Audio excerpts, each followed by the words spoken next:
for last week. Real jazz, though. Yeah, it was perfect. Real jazz. It was perfect. Yeah, I figured you'd like that, man. I thought it was right on point. That's right, man. Grab your phones. Find us on social media. Oh, thanks for the beverages, man. I forgot. Thank you for that. Always. Like, follow, subscribe, and all that kind of stuff on Facebook, Twitter, Instagram, Twitter, and I still think TikTok. Not quite sure, but how do we fix that? How do we fix that? We have to be like young, and stuff. Wait, so if we take our age, the digit of our age, and then put that together, then maybe it's a mathematical equation. I don't know, Lord. but TikTok is an enigma for me. Hey, in the space shuttle cockpit is our white slave Benjamin. That's right. Yeah, baby. That voice you heard there is the black Asian dude himself, Richard Chu. Hello, y'all. You can become a patron of the broadcast for as little as $5 a month. Visit the webpage, tfmradioshow.com, where you'll find archived broadcasts, music playlists. There is a live Prince concert there on that playlist for you. Gotta do it, y'all. And it's almost 2 hours of Prince doing his thing. Y'all going to get down with that. Yes. That's right, my friend. Change your life. But you also can become a patron on that site, tfmradioshow.com. For as little as $5 a month, just mash the button. Become a patron. That's right. Hey, man, the lines fill quickly. The number is 773. Something twisted up here a little bit. 773-763-9278. 773-763-9278. We got a really, really fun guest today, man. Yep. What can I say, man? Let me bring him in first. Lee McIntyre, what's up, man? Hey, how are you? That's my man, Lee McIntyre. Listen, man, you know what I tried to do last night? Before I tell everybody who you are, I need to tell you what I did last night, and you'll probably get a kick out of this. Can we say nerd out loud? Is that a slur? Nerd? Well, okay, nerd is fine. I resemble that remark. Okay, he resembles that remark. All of his education tells him he resembles that remark. Self-proclaimed does not make it an insult. Right, Lee? Okay. Well, then if you say you're an idiot, then it's self-proclaimed, then you're not. Then it's okay. No, that it's not an offense. You're not. If you say, see, you took me down the path. See, but you went because you're a nerd. You nerded out. You're not offended doesn't mean it's not offensive. Okay. Remember, he's a philosopher. I know. I had to back off of that one real quick. He's a philosopher. Lee, I had to get back in my chair real quickly. I tried to listen to, because I couldn't read it. I tried to listen to the book, How to Talk to a Science Denier. Nerd. How did you handle that? Nerd. That's all right, E. I was talking to some brothers the other day at the barbershop. They're like, hey, man, every one of us is a nerd in our own little lane. Every now and again, we had a conversation with nobody like that. This is Lee McIntyre again, or Dr. Lee McIntyre. Yes. He's a research fellow at the Center for Philosophy and History of Science at Boston University. He had a bunch of other jobs. Apparently, he can't hold down a job. But the most recent thing is he's got a book out. I'm paging through my stuff here. How to Fight for Truth and Protect Democracy. That's a mouthful and a brainful. And apparently, see, when I talked to Lee the other day, he referred to it as his manifesto. Yeah. There it is. What's that about, man? What's that about? It's a little red book. It's a small little red book. Hey, man, so it's on pre-order now. You should go get it now. The book is How to Fight for Truth and Protect Democracy. It is. It's not an audiobook. It's too short for you to be messing around an audiobook. Just read the damn thing, will you? Yeah. But first, it's short. By the way, Eric, it's the title of the book is On Disinformation. That's the subtitle. Oh, I missed that part. Yeah, but I'm sorry. The book is called On Disinformation. See, reading is fundamental, isn't it? Isn't it? You got to fundamentally read. It's called On Disinformation, right? And in today's age, hey, it couldn't be more relevant. And one of the first questions I have for you, Lee, and I thought about this as I was attempting to listen to the book about science deniers, is are you on mind-altering drugs or something? No, I have fun talking to people that I disagree with. That is a very weird thing these days. But I had this idea that face-to-face conversation it works wonders. And one of the reasons we're having so many problems in this country is because we don't talk to people who we disagree with. Mm-hmm. And that was the last book. The new book is Hair on Fire. Oh my God! How do we keep people from going down the path where we so radically disagree in the first place? And the answer to that is keep them from getting so much disinformation in their news feed. So, Wow. the last book is important, and I still agree with it. But the problem has changed, because the problem is no longer just, well, people are mistaken, people are confused, we all disagree. It's that our information source is being manipulated. Now that book was Post-Truth, right? That was a earlier one. You got to keep up there. Man, you got so many damn books, man. I mean, I'm not, do you go to the bathroom or sleep or anything? Eat? You write with both your left hand and your right hand. I do. That's what I was going to say. My right and my left hand. Neither one knows what the other is doing. I'll tell you, during the pandemic, I was so scared to think about anything that I just wrote the whole time. But Wow. I was looking back in my history, Eric, and I realized something. You were my very first media appearance, June 14th, 2015, very first time I was ever on radio, ever did any media at all. And so all those books since then, it's you. That's the bump baby. I got. That's the bump. I'm going to tell you right now. The family meeting bump. We do have a fairly intellectually curious audience, so I got to give them that. So when they hear things like this, they certainly will jump on it. So here's the thing, man. And when you wrote Post-Truth, and I was able to muscle through that one, and I started it again after we spoke the other day, just so I could be up to speed. And it is so, remember the old days-ish? It was so, because things have gotten to the point. I'll give you a good example. I don't know if you guys saw this today on CNN. They decided to have, his name escapes me, this is the child molesting dude from Ohio who never wears a jacket. Oh, Jim Jordan. Jim Jordan, right. Jim Jordan. They had him on CNN today. I don't know if you guys saw that. Didn't see it, heard it, saw it on social, but no. Why in the hell would you ever have that imbecile on television? What question could you ever ask him that you're curious about the answer to? Because he's one of the leading people who are in this post-truth era who's stoking that. But here's the thing, man. I think he really believes what he's saying.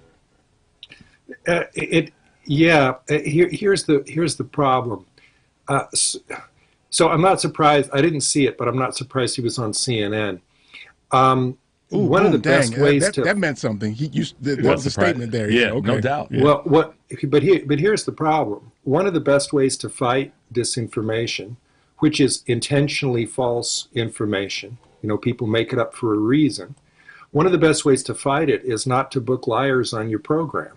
Mm-hmm. And I didn't invent that idea. So, Soledad O'Brien, who was on CNN, back in the day, this is her idea. CNN books a lot of liars on their program and thinks that, well, you've got to tell both sides of the story, to show that you're not biased. Well, you don't show that you're not biased by being indifferent between the truth and a lie. You don't just, open up the mic and let a liar go.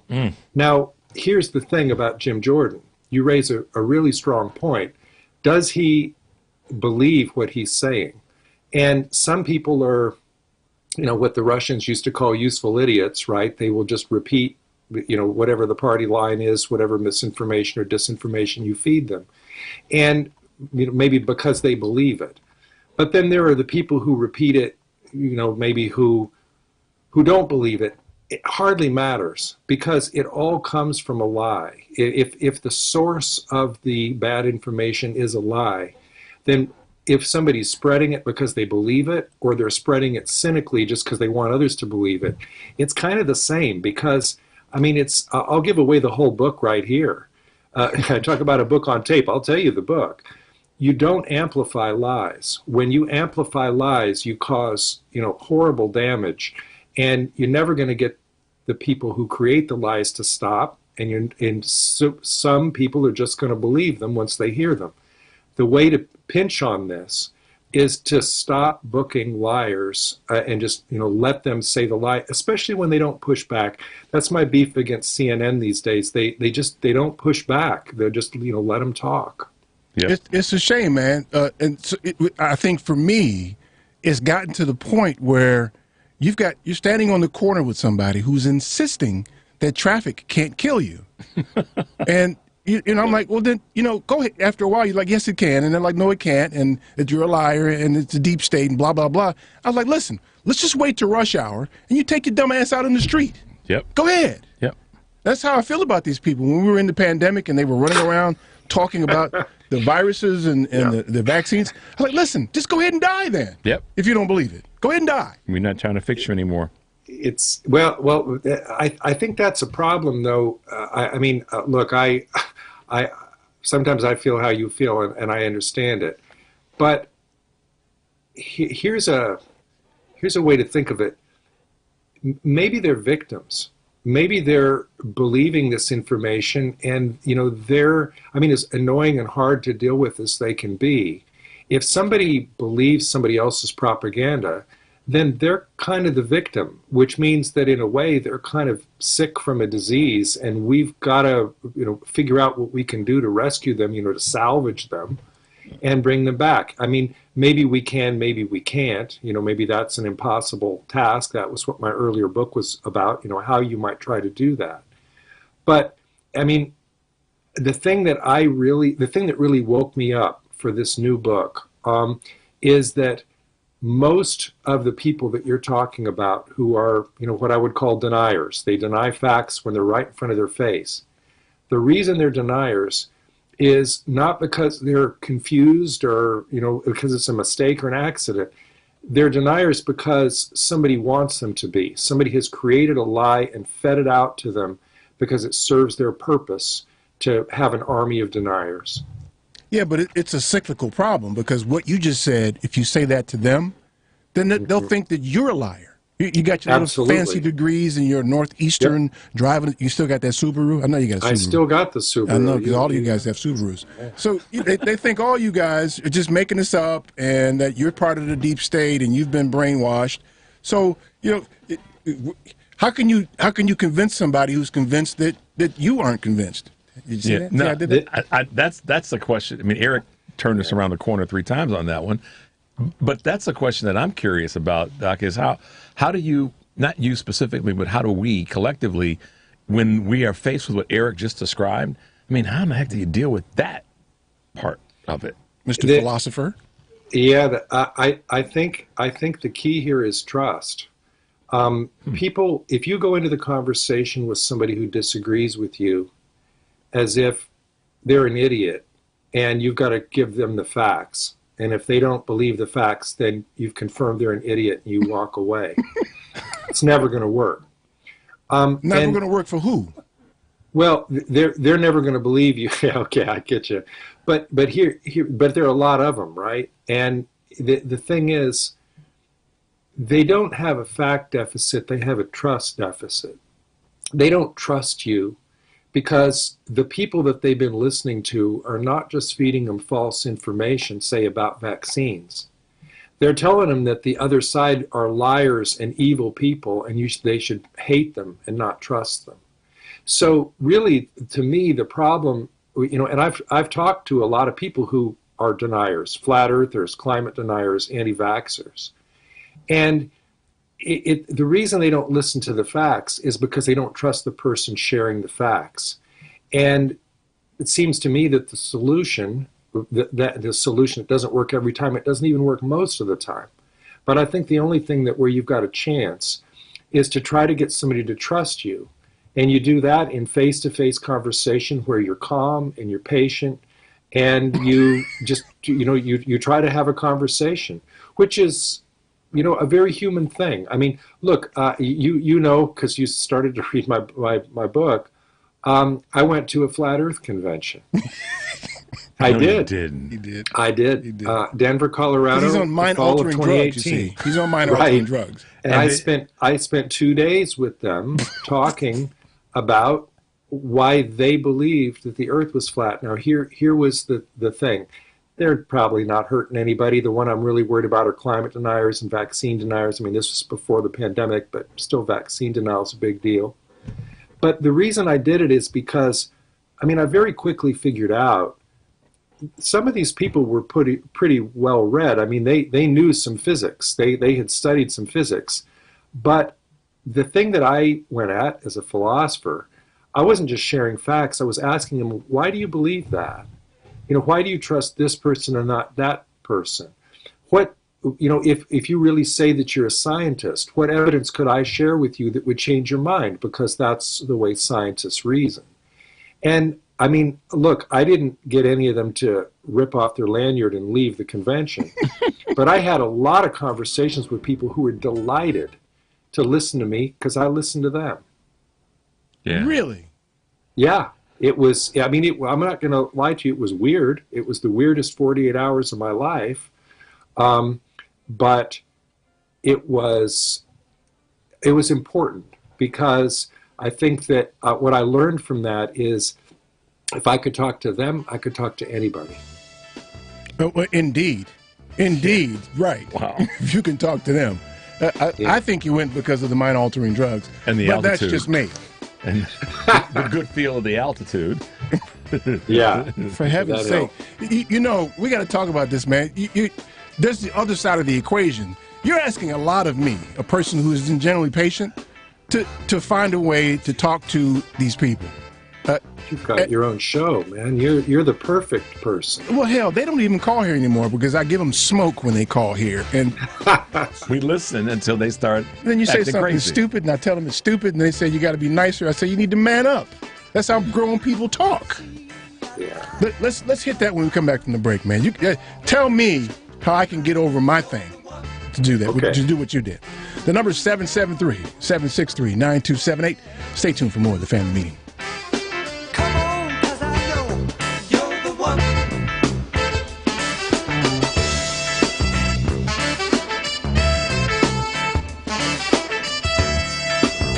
This is David Seaton. Keep listening to the Family Meeting. I'm the one. I'm the one who wants you. I'm the one. I'm the one who wants you. No pushing. Hey Chicago, are you always on the go? Take the new Shy 311 app with you to find the information that you need, submit non-emergency city service requests, and much more. Download the new Shy 311 app, built with Chicagoans for Chicagoans. That's Shy 311 on the App Store or Google Play, or check it out online at 311.chicago.gov. Stay informed with Shy 311. It's your gateway to Chicago services. A basic and essential part of any financial plan is savings. Most of whatever cash you have will be there because you put it there, not necessarily because of some fancy investment. Now with Save and Plan, Polaris has introduced a way for you to get empowering financial advice. Save and Plan is simple. Just sign up to save on a systematic monthly basis directly from your account and gain access to a planner and our planning services. Once you sign up to save, Polaris will help you develop a customized financial plan and give you a real person to speak with. Your dedicated planner is just an email or phone call away. Save and Plan offers empowering advice for everyone. Visit us at polarisadvice.com and call us today at 312-951-2606 or email us at polarisadvice.com. That's 312-951-2606 or email us at polarisadvice.com. Save and Plan, empowering advice for everyone. Securities offered through Lion Street Financial LLC, member FINRA and SIPC. Investment advisor services offered through Lion Street Advisors LLC, registered investment advisors. Polaris Wealth Management and Lion Street Financial are not affiliated. A 2016 study estimated that 13.1 million Americans were victims of identity theft last year. Fight back against your identity being stolen by signing up for Identity Guard. Identity Guard monitors your credit and identity information with alerts that can help you respond quickly if certain changes indicating fraudulent activity are detected, as well as help protect your computer from viruses, keylogging, and other serious threats. Plus, with Identity Guard's dynamic credit management resources and tools, you will have helpful information as you make better financial and credit decisions. Identity Guard includes $1 million identity theft insurance and lost wallet protection, and more if you ever do become a victim. Protect your ID for as little as $6 per month. Yes, that's only $6 per month by visiting lookaftermyid.com. That's lookaftermyid.com to securely sign up for Identity Guard today.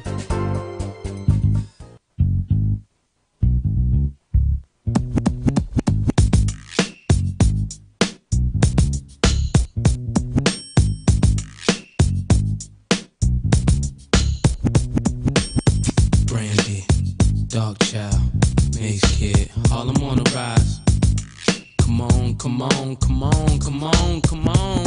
I went from Helly Hansen to mini mansions. The girls in the Uber doing belly dancing. Spent half of my advancing, jars from Branson to make it through my circumstances. But you know I'm wiser now, move like Kaiser now. Got a butter soft cover just to hide my pound. Got a house in the valley, come and find me now. Got enough dough to buy the town, so I might give a 6 to my chick, Benz to my mom's. Crib so big it look like the Synagogue. Give her a couch just to spill Henny on. And been a don since Lotto's and Benetton. Come on. Hi, my name is Vicki Miller Walton, and I listen to the Family Meeting. 773-763-9278. That's 773-763-9278. You better get on the lines now, because Lee's going to teach us how to talk to. I shouldn't call them imbeciles. That's a good way. Why not? Well, I mean, it kills the conversation, right, Lee? If I call them an imbecile, That's the worst thing you can do. yeah, right. Even if they may be an imbecile, I can't do that. So we have to embrace that they're not imbeciles, at least in terms of the intro to the conversation. Yeah, I can't say, hey, imbecile. Let me talk to you for a second. Let me get you, man. This is Lee McIntyre. He's a research fellow at the Center for Philosophy and History Science at Boston University, nerd. His book is On Disinformation, How to Fight for Truth and Protect Democracy. It's on pre-order now. Go ahead and get yours in now. I did mine already. Get yours in now. On Disinformation, Lee McIntyre. There's a Y in there somewhere in the McIntyre name. Just make sure you get that right. Don't get the other Lee McIntyre. He's a crackhead. Promise you. Yeah, get this one. It's Tyre, not the other Y, which is entire. That's right. Right. So he graced us with his presence today. He parked the Subaru in the driveway and jumped on with us. Lee, the other side of the equation is I somehow need to conjure up the patience to do what you've done, which is to go to a Flat Earth Society convention and somehow tolerate people for 48 hours. How, Lee? And listen, I don't have much patience, man, so you better bring it strong, man. You don't have to do anything you don't want to do. Well, thank you. And in fact, if you don't want to do it, you shouldn't, because I mean, it's not like you're going to make it worse. It's not like you're going to make them, worse deniers. But you probably had the experience during the pandemic of being frustrated by people that you knew who didn't get the vaccine or didn't want to get the vaccine or had heard disinformation about the vaccine, didn't know where it came from, and you would try to chase it down. What was the source? Why did they believe that? They wouldn't listen to you. So I guess the thing, I mean, I can't twist anybody's arm to do anything they don't want to do, but I guess what I can do is try to motivate the following idea. We've got an army of people out there who are sharing bad information. We need an army of people pushing back with respect, calm, patient conversation to try to help people who are victims of that disinformation. It can be the most frustrating thing in the world because, boy, does it taste salty and good in your mouth to, tell them off, to be insulting.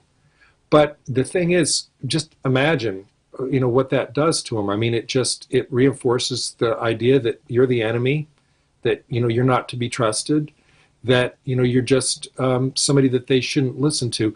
The thing that really convinced me was I started to read the what they call the anecdotal literature, not the scientific literature, but the stories about people who changed their mind about climate change, the people who changed their mind and finally got the vaccine. And it all happened in the same way. They were all people who were, finally listened to somebody who they respected and they trusted, who took the time and patience to convince them. I'm not saying it always works, or even that it mostly works, but the point is that's the only thing that ever works. And I'll tell you what doesn't work is to just, feel good by, calling somebody an imbecile. Now, I've felt it, of course I have, but it's, I don't know. We're in a spot. I mean, we're in a really deep problem, I think, because to me, I mean, the other reason I wrote my new book is the old book, How to Talk to a Science Denier, was about the problem of science denial, which is a big enough problem. Just climate change all by itself is a huge problem. The problem now is that I'm not going to say any names, but it was Trump. He and some other people, I think, noticed that science denial was very effective, and that they could use the same techniques that people were using to get people to deny the truth about climate change and vaccines, to get them to deny the truth about elections and voting. And so it's not science denial now, it's reality denial. And those people vote. I mean, they're out there voting for Marjorie Taylor Greene and people like that. And so I just for the sake of self-preservation, I want to try to open up a dialogue with people who I disagree with. Now, it's hard to do. I've got to say, the reason I wrote the new book is because I ultimately felt that's not enough. That all by itself, salvaging the sick once they're sick, that's not enough. We've got to figure out a way to keep them from becoming sick in the first place. Mm-hmm. But I think the minimum we can do is at least, try to have the conversation with your brother-in-law, your cousin, whoever it is that you think you can get through to. Because if they love you and they respect you, you've already got a head start. Maybe I need to subdivide those people, not imbeciles. I didn't call them imbeciles. No. Those people into two categories, because there are some, especially with what we do here, who just come at you, right? And they just know what they know, and they speak to you like I've been brainwashed, and they just come at you, right? Maybe I need to segment those people out, right? And I shouldn't address them. But it's a hard ask, man. For me, if I've told you the stove is hot and you insist on touching it, and I say, damn it, go ahead and touch it then if you want. In fact, sit on it. Sit on it. Sit on the stove. So, Dr. Lee, I have a question for you. I mean, Eric will definitely bust my chops on this one in a good way. I will come to the show and we'll talk about things, and inevitably it meanders into me saying, so yeah, I was at the gym, at the health club, or I was playing golf, or whatever. And this guy said such and such to me. And Eric will say, man, how you got all these dudes rolling up on you, asking you this dumb A stuff? They never ask me that stuff, or saying these dumb A things to you. He said, what do you like, the welcome wagon for okay, so I'm paraphrasing, but repeating the general context, which is in this space of people, they will. I mean, and I have, some of it's because I have a blended family, and I have a bunch of blended relatives and blended relationships as a result. So that brings me out of you could say, linear relationships being, quote, just black or solely black. And I've got folks that come up in my own family and my network of friends and business associates that'll say some of this stuff that Eric's talking about. And one of the things that I've kind of brought into my lexicon is, well, if I change to your way of thinking, how will that impact you? And every single time, they've got that dumb look on their face like, huh? Because it seems like they just want to keep hammering on their point to Eric's first sentence, which was they seem to know what they know and want to bring it to you. But I've yielded a couple times, say, okay, fine, you're right. But tell me, what does that do for you now? And not one time, whether it be business associates, friend, whatever, have they been able to give me a cogent response of what it will do for them if I were to yield to their way of thinking. What do you say, philosopher? I don't know you, but you're a genius. That is. You're right. You don't know him. You're right. That is the. No, I want to know you because you've discovered what I think is a great technique for talking to somebody. Right? You take the temperature down, and you ask them a question that maybe they've never heard before. Right? If you're going to argue about, oh no, you should trust the CDC, and they say, oh, I don't trust the CDC, you're never going to get anywhere. But so I like the question. So you ask them a question that makes them think. You know why they're quiet and they have that look on their faces? Because you actually made them think about, okay, so now what if I agree with you? Mm-hmm. And that's really important because you can't convince somebody, they can only convince themselves. But if you ask them enough questions like the ones that you're asking, maybe they'll go home and they'll be the ones to change their mind, right? Because you're asking. I mean, sometimes the best way to convince somebody that they're wrong is try to get them to convince you that you're wrong. And if you can listen to it long enough, they'll eventually say something that you can use, and ask them a question. I'll tell you the question that I use the most is, what evidence, if I had it in my back pocket, would convince you to change your mind? So if somebody says, "Oh, I won't take the vaccine," because, and then they give whatever reason, I'll say, "Okay, so what evidence would I have to show you that would get you to give up that belief?" And if there's nothing, if they say nothing you could say, then their belief isn't really based on evidence in the first place, right? Then it's just a political belief or ideological belief. But my goal in these conversations is to be calm, but to also ask questions that get them to think. So, I mean, your approach is brilliant. Thank you. Yeah, but these people, Lee, man, damn it, man. I think one of your books, was it Post-Truth, I think, maybe, where you talked about people looking for facts that support what they want to believe. And I thought the want was the verb there. We all have that. They want to believe something. That's a cognitive bias. We all have that. Okay, so we all have that. But there's also undergirding facts that either refute or support that. And so, I think part of their presumption is you're talking to thinking people who will consume facts. But in an effort to convince them, if they're refuting facts or saying something as stupid as alternative facts, go ahead and run out in traffic then. Yeah, so how do we get back to facts so that even to what you just said, because I agree, we all have that bias, that we can, because Eric's asked this question a bunch of times, why are we away from facts? Now, who holds the key to the facts? I don't know, but there's got to be, Dr. Lee, a way to get back to facts and start from there on any subject We matter. can't agree on the facts. We can't have a conversation. We cannot. And Eric, you said something before that I think is important, and I want to underline. This exists on a spectrum. There are some people that you're never going to convince. Sometimes there are people who are not arguing in good faith. They just want to be right. Or, they get something out of it. Maybe they've got a financial interest in, whatever it is they're arguing for, or political, or, some kind of an interest in it. And you're just never going to convince them.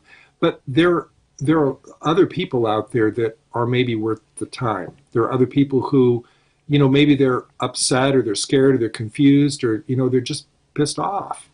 And they want to be heard. And if you listen to them for a few minutes, then they'll listen to you. It's people they don't want to be wrong. They don't want to be told what to do. I had a conversation on air with a guy one time who was, he zoomed in, I don't know what the social media equivalent was, a photobomb, but he just, came right in and, disrupted the program. And I took him seriously and talked to him for a few minutes, and it was rough because he was insulting me. And by the end of it, he had listened a little bit. And the reason is because I finally, said to him, look, nobody's going to vaccinate you at gunpoint. Nobody's going to force you to get the vaccine. But I just want to know, why it sounds like there would never be a circumstance, even if your child was vulnerable and, immune compromised, even if you had a grandparent, and that slowed him down a little bit. It was, everybody has their own line, and, nobody wants to take abuse from somebody. But it was, for me, it was an experiment to see, because it wasn't a face-to-face conversation. He wasn't even on, on picture. He didn't have his screen on. And, so he was kind of hiding a little bit. But we managed by the end of it to make a little bit of progress. Did you? We did. He started off, he was calling me boy. And by the end of it, he was calling me sir. And I don't say that to say that I had such, persuasive ability. But to say that and I'm not recommending that anybody, do that, because, I would have been justified to just hang up on him. But I wanted to see if I could. He was super angry, and I didn't know why he was angry.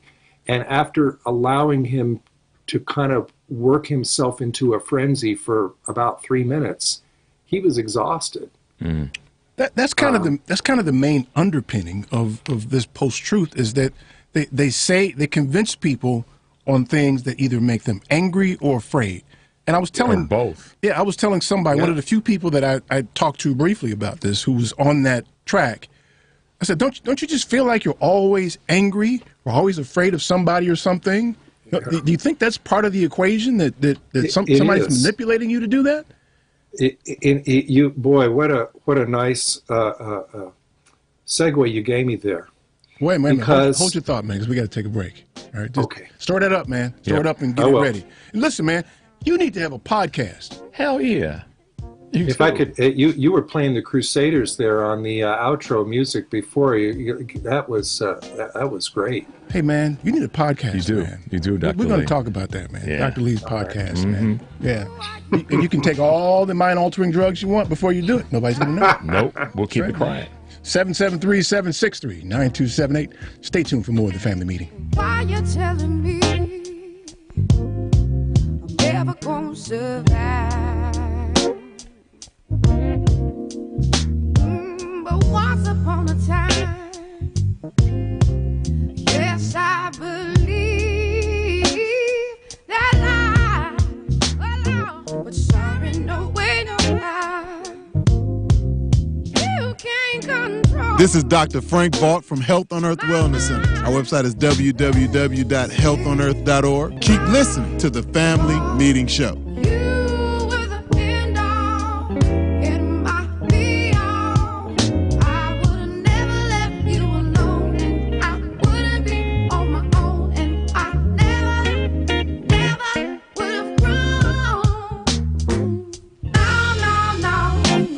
You have a pain that won't cease, a health issue that's not getting better. It may be time you visited Health on Earth Wellness Centers. With over 20 years experience, 4 Chicagoland locations, and patients that range from 2 months old to 93, Health on Earth Wellness Centers are fully prepared to meet all your chiropractic needs. We have state-of-the-art facilities in Crestwood, Tinley Park, the South Loop, and Naperville. Don't let being healthy be your last resort. Make it your first choice. Make an appointment today at healthonearth.org. That's healthonearth.org. Itsashort.com. The website is itsashort.com, spelled ITSASHORT.com. We are the best designation on the internet for award-winning short film, video, and web series. Artists are from all over the world. They are award-winning from various festivals, but you can find us at info@itsashort.com, customer care at itsashort.com, and we'll get back to you straight away. A 2016 study estimates that 13.1 million Americans were victims of identity theft that year. Fight back against identity theft by signing up for Identity Guard. Identity Guard monitors your credit and identity information with alerts that can help you respond quickly if certain changes indicating fraudulent activity are detected, as well as help protect your computer from viruses, keylogging, and other serious threats. Plus, with Identity Guard's dynamic credit management resources and tools, you will have helpful information as you make better financial and credit decisions. Identity Guard includes $1 million identity theft insurance and lost wallet protection, and more if you ever do become a victim. Protect your ID by visiting lookaftermyid.com. That's lookaftermyid.com to securely sign up for Identity Guard today. Go ahead, Daddy. It's a Queen's thing, baby. Track masters, rock on.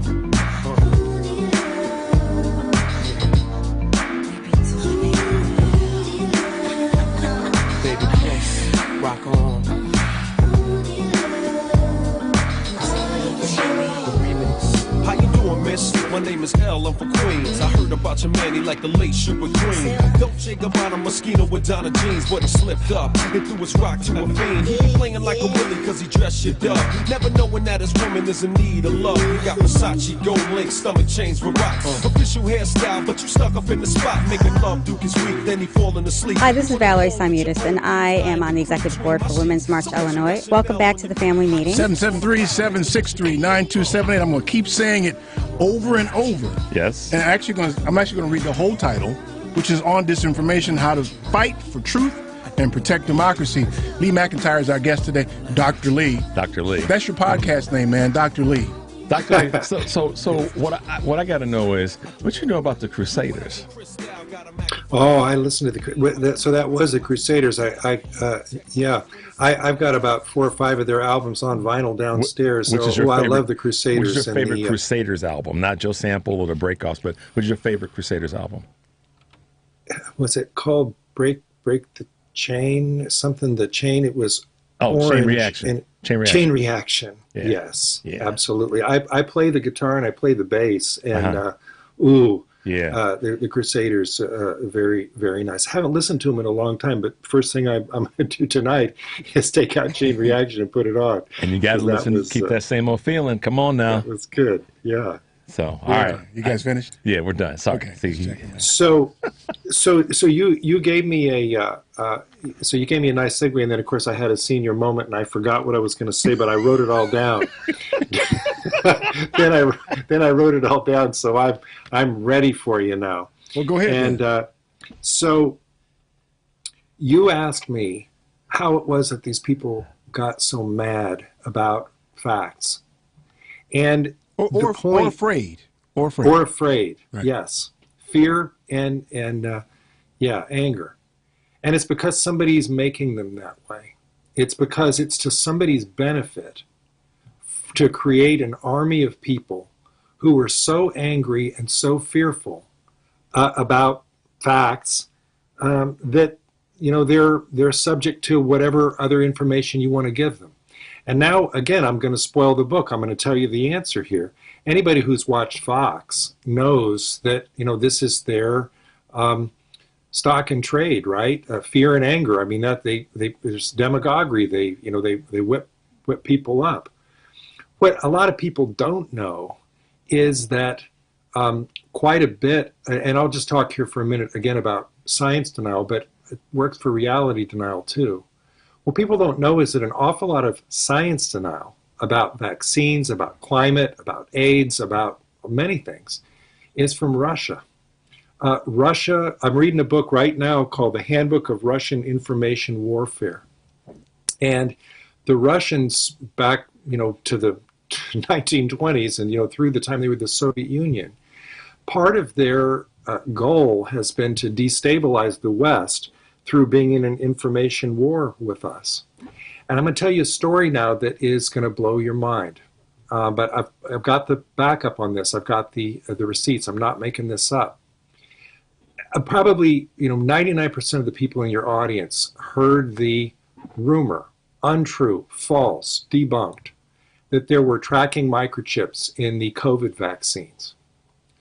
What they don't know is that rumor, that false information, the reason it came out the way that it did is that it was in a publication, is an online publication in April 2020. Now think about that, April 2020. Mm-hmm. The online publication is called the Oriental Review, and it said basically any future vaccines developed in the West will have tracking microchips in them, courtesy of Bill Gates, who holds patent 666 on this technology. Oh, wow. Share on Facebook, share on Twitter. And a lot of people did. By May 2020, CBS News reported that 28% of the American public thought that there was truth to this idea. Now, where did this come from? The Oriental Review is a propaganda arm of the GRU, which is the successor agency to the KGB. That story was perhaps not invented, but amplified, perfected, sent out to the masses in the Oriental Review. And they have 3 other online publications that do this. So we are in an information war that most Americans don't even realize that we're in. The Russians have weaponized information about science. They did this in the 80s about AIDS and AZT. They've done it about many other topics. They did it about AIDS. They did it on AIDS too. AIDS, absolutely. Yeah. It was called Operation Denver. This was back in the 1980s. And there's a story in the New York Times in 2019 called "Putin's Long War Against American Science" that goes into detail. And by the way, the story I just told you about the Oriental Review, that was in the Wall Street Journal. So these are not fringe publications that are reporting on this. It's just that the mainstream media has not. I didn't see this story anywhere on cable news. And I heard somebody say one day recently, and it's not my line, but it's a brilliant one, said, the truth is behind a paywall and the lies are free. That Wall Street Journal article was behind a paywall, which is why very few people read it. But my point is this. A lot of people, who watch Fox News, a lot of people who, consume social media, that's where they get their news from. They're being fed Russian propaganda. And that's what's not only giving them false information, that's making them angry, it's making them fearful. And the reason this is occurring is because it's to the benefit of the people creating it. Why would Putin care about the vaccines? It's because they had a vaccine called the Sputnik 5.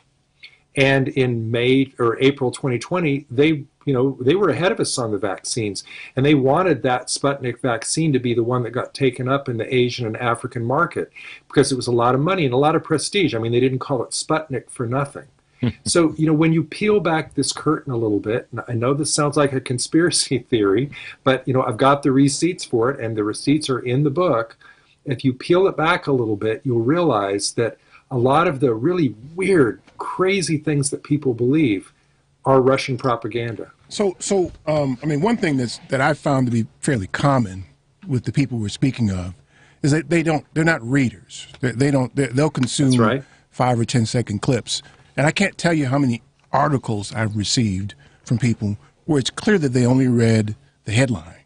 And, I'm a person who 70% of the time, maybe a little generous, I will go ahead and read it. And then my response will oftentimes, I'll include a quote in the article that refutes exactly what the point they were trying to make. Yeah. And it's clear that they haven't read it. But here you are with all these facts, right? And you're a big fancy Northeast professor on the coast with a Subaru, and you're part of the deep state. I mean, so if that's the response, what do you do with those people who just because of who you are and where you are, it's a problem with what you said? Well, if I'm deep state, I mean, I didn't. Somehow I missed my check. Nobody took care of me. The thing is, people who, part of the job of disinformation is get you not to trust the truthful information sources, and so this is why people, attack the New York Times and the Washington Post. Why they attack, the family meeting, because they don't want people hearing the truth, because again, it serves the interests of the disinformers. What can you do? I mean, one of the best things you can do is to expose the conspiracy. Keep your thought for a second, because you just said something that I think is key. So I go back and forth between it being part of a conspiracy or a concerted effort to get people to believe misinformation, and people actually believe this stuff. So when I look at this guy, the molester guy from Ohio, when I look at him, he looks like he believes it, or he's a hell of a thespian. There was one of the most important books I ever read in my life. It's by a biologist named Robert Trivers, and the book, it's not an easy book, but is an important one called The Folly of Fools. And he makes the argument in this book that the best way to spread a lie is to believe it. Mm-hmm. You remember, back to the Reagan administration, I forget who it was in the Reagan administration who said, if you tell the same story 5 times, it's true, and you knew when you started it that it wasn't true, but then the more you kind of got into it and told it to enough people, you started to believe that it's true. Mm-hmm. So, again, I've come to accept, and this was a little hard, but I've come to accept that whether the person spreading that disinformation believes it or not, it's still just as damaging. And in fact, maybe more damaging if they believe it, right? Not some people are useful idiots. Some people are, cynical, and they're just telling a lie straight to your face. The point is, the real danger here is that we're being fed bad information to try to manipulate us. And I'll give you another example. You look back at the 2016 election. I don't know how it got to be the case that now, you hear from conservative media, they say, oh, it was all a hoax, the collusion between Trump and Russia. And they think that, because that, I guess because we don't have the unredacted version of the Mueller report, that somehow means that, that the Russians did not influence the 2016 election. That's been shown. I mean, they hacked the election offices in all 50 states. All of the talk about, not reading, most of what they did on Facebook were memes. They had things that, and I'll blow your mind here. One of the target audiences were African-American voters. There are some memes that I just, I wish I had them. I wish I had a way to show them to you right now, but you can find them yourself. I just did a talk in which I use these. You remember all those memes from 2016 about, to try to get African-American voters not to vote for Hillary? Yeah, I mean, a lot of them were filled with grammatical errers, so sometimes you could tell that they were written because they were somebody. not native speakers of English, because Right. they were out of the SRV, out of the GRU. Blacktivist. One of the organizations, I had to laugh. It was called Black Matters. I mean, they couldn't even get that right. It wasn't Black Lives Matter, it was Black Matters. So, I mean, we're not talking about, brilliant production values in some of these memes. But if you have memes like that circulate, especially if they get uptake in the community in which they're trying to infiltrate, and then it gets spread by the people who believe it, then there's real trouble.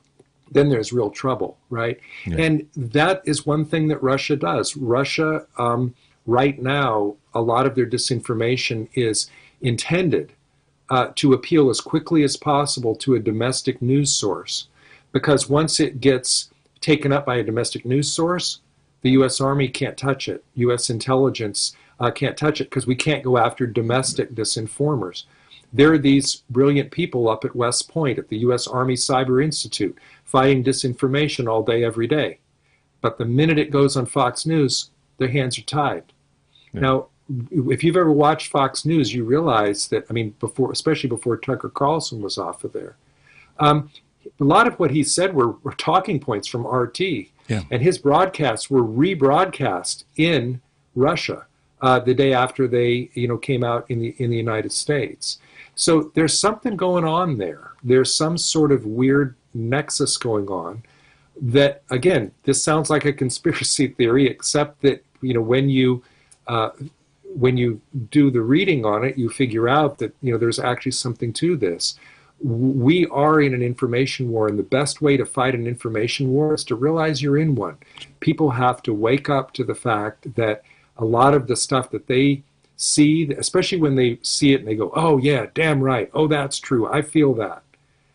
It's because somebody wants them to feel that way. It's confirmation bias we were talking about earlier.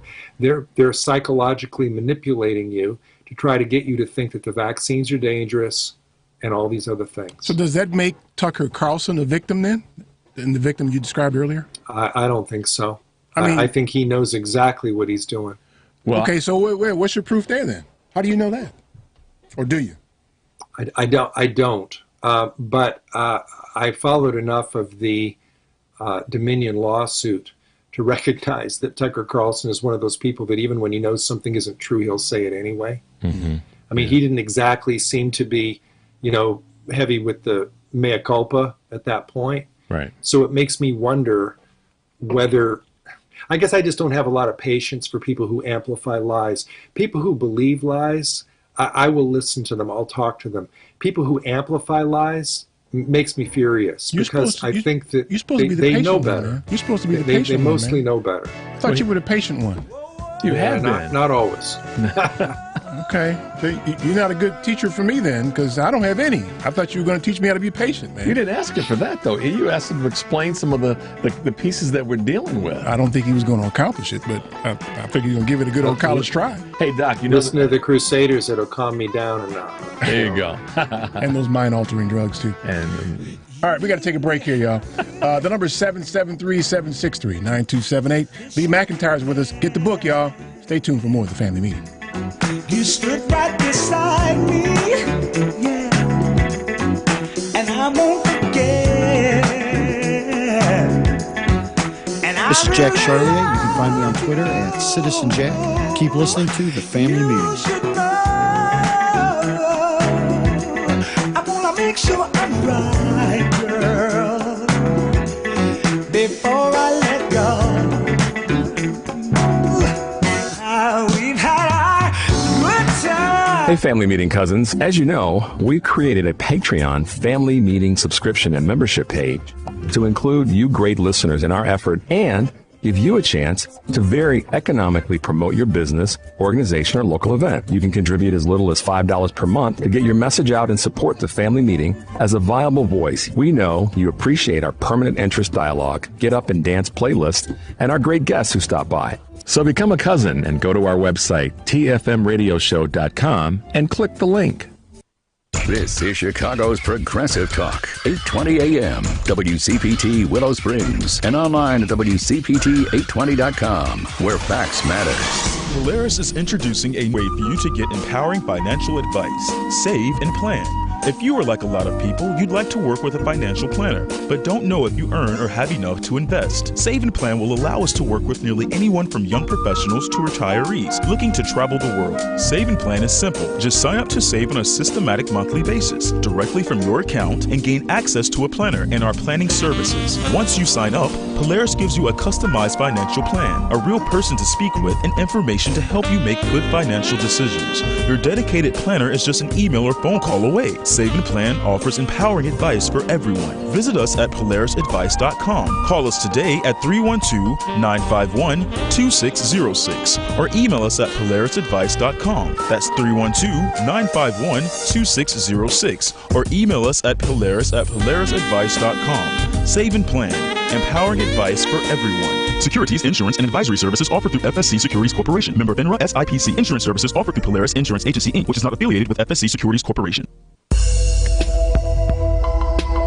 Hey Chicago, are you always on the go? Take the new Shy 311 app with you to find the information that you need, submit non-emergency city service requests, and much more. Download the new Shy 311 app, built with Chicagoans for Chicagoans. That's Shy 311 on the App Store or Google Play, or check it out online at 311.chicago.gov. Stay informed with Shy 311. It's your gateway to Chicago services.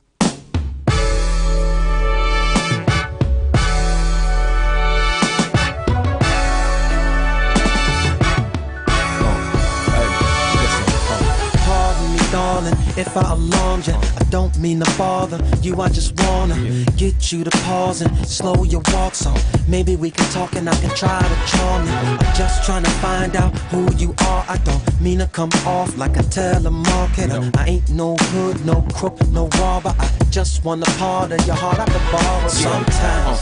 And maybe I can call you up sometimes. And maybe I can take you out sometimes.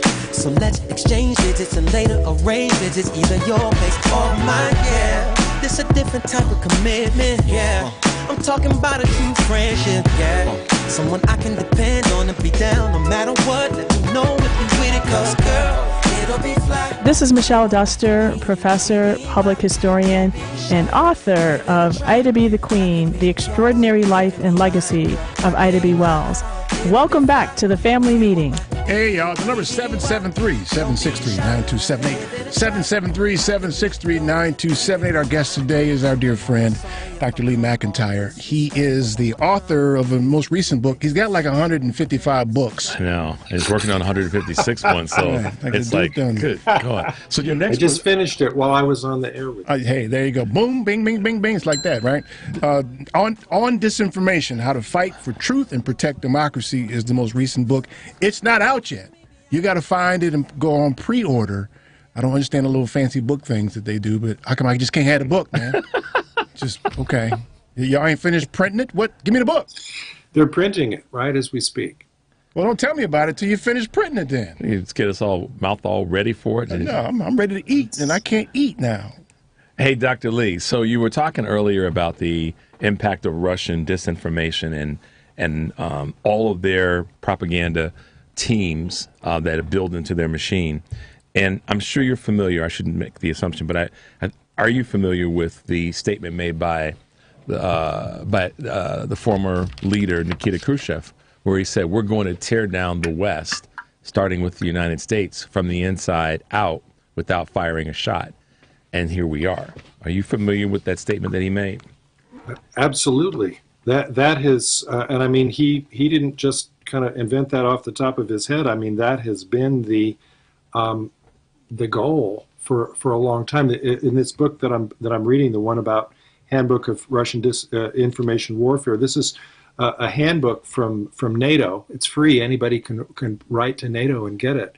And they say right in there that one thing that the Russians are very good is what's called hybrid warfare.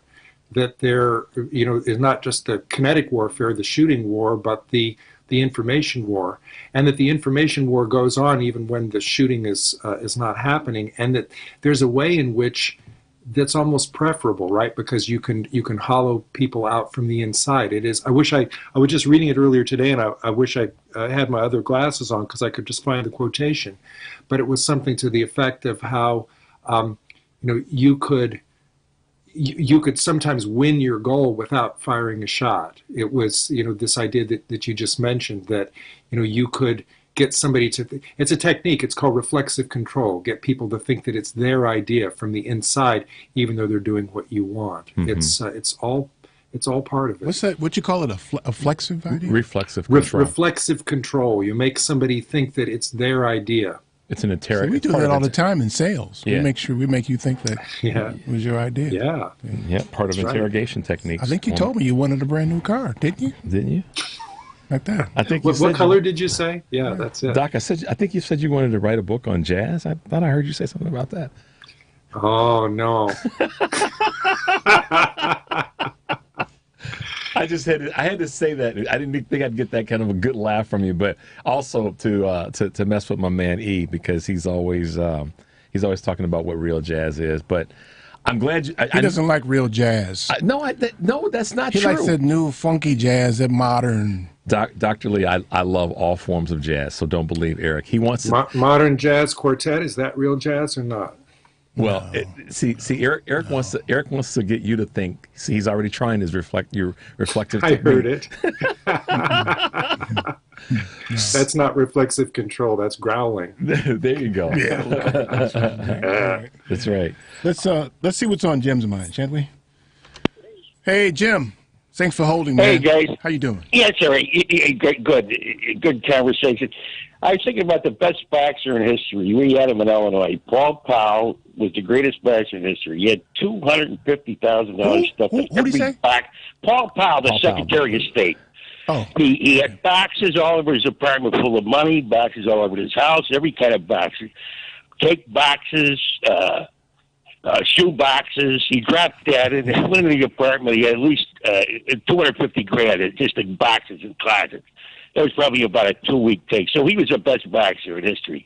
But I think his title has been wrested away by Trump, because I've never seen so many boxes in my life. I mean, he's taking it from the late Paul Powell, our Secretary of State. He's taken the title. Anyway, you guys have a great week, and thank you. I knew I heard him say boxer. Yeah. I was, okay. Yeah, I get it. That was a Poonting moment. Yeah. Okay, I get it. Yeah, not in terms of someone that's throwing punches necessarily, Yeah. But that kind of goes to me. He's making the point there, Lee. So, the most frustrating thing in attempting to talk to the people we're talking about here, who I'm not calling imbeciles, right, is that they're convinced that you didn't see what you just saw. Now, we saw boxes stacked up in that man's bathroom. Dr. Lee, you don't walk around and tell me I didn't see that. Come on, Dr. Lee, you got to admit to us. When you saw the pictures of the ones in the bathroom, please tell me you laughed.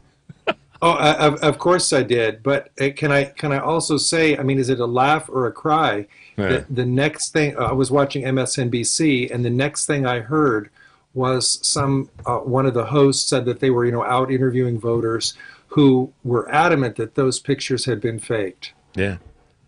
Yeah, they want to convince you didn't see what you didn't see. And by the way, speaking of CNN and MSNBC for that matter, I mean, they were acting like they're talking about how this guy how he could end up being in jail as president rather than talking about the crime committed. Can you believe that? Well, it wasn't even that for me. It was they were acting like, I can't believe this. Why can't you believe what he did? Yeah. After all you've seen from this imbecile, I called him an imbecile, my bad.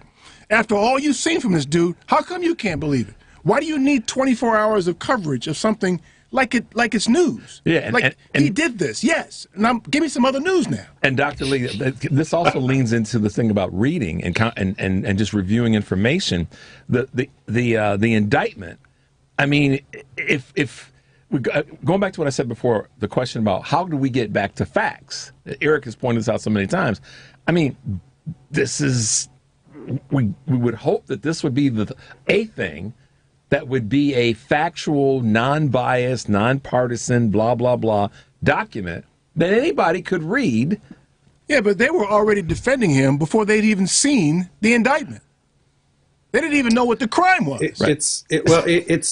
And so which proves to you what? That it's not about facts. I mean, imagine if some of the media attention in those interviews had not been the spectacle of what they did, but they had said, maybe this is a question for Josh Hawley, maybe this is a question for Jim Jordan. Mm-hmm. What would you have to see in that indictment to admit that Trump was probably guilty or that he had committed a crime? Or what would those pictures have to show? I mean, get him to commit to it in advance, and then when you show it, there it is.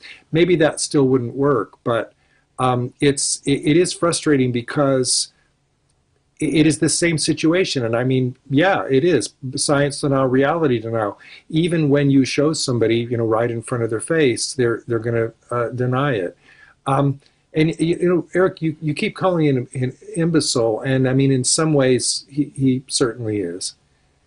But Trump is a genius at propaganda.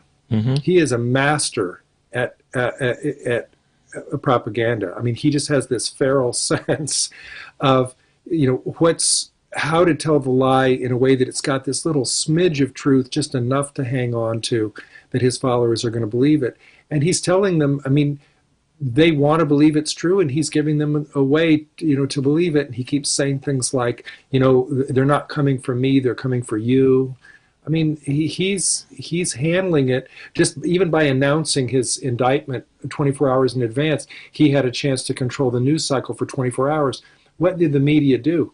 They ate it up. It was all speculation, and they were both sidesing it to death. Yeah, I've got a whole chapter in the book about how mainstream, and I'm not talking about Fox News here. I'm talking about mainstream, good journalism are part of the problem with disinformation, because they book liars, because they want to have engagement, because they want to have you watching their program. They're not fighting it in the right way. See, I've been saying that for a long time. I think I differ a little bit on. I think too many people give that guy too much credit. I don't. I think what he does is largely reflexive. I don't think that he has thought to himself, you know what? I'm going to go out here and I'm going to move everybody. Right. But that's the thing. No, he doesn't have to. This is not where E and I disagree. But we're saying the same thing, saying it differently. He doesn't have to be reflective and he doesn't have to be thinking like Dr. Lee does or like you do or that I do. Well, he's not deploying any strategy here, though. Right? But it doesn't. But he doesn't have to deploy a conscious strategy. What he does is this is where Dr. Lee is so right. He reaches who he needs to reach with what he needs to reach them with. That doesn't take a planned strategy. It takes effectiveness, and that's all he's been. He's been extraordinarily effective. Yeah, but I think when you apply intellect to what he's doing. But we can't, because think of who the audience is. He's a con man. I mean, think of who the audience a con is. man knows how to con. You know, but he knows at the same time, though, he'll is. go on TV and say things that'll implicate himself at the same time. Because he doesn't care. I mean, it's like he's an idiot. Because he doesn't care. Even criminals are out there saying, "Listen, man, he's a bad criminal." That's true. It is interesting to see. Dude, man, you don't tell everybody what you say, did. Man, you can't say that now. Be quiet. Even OJ came on and said, "Man, look, you need to back up, player." That was hilarious.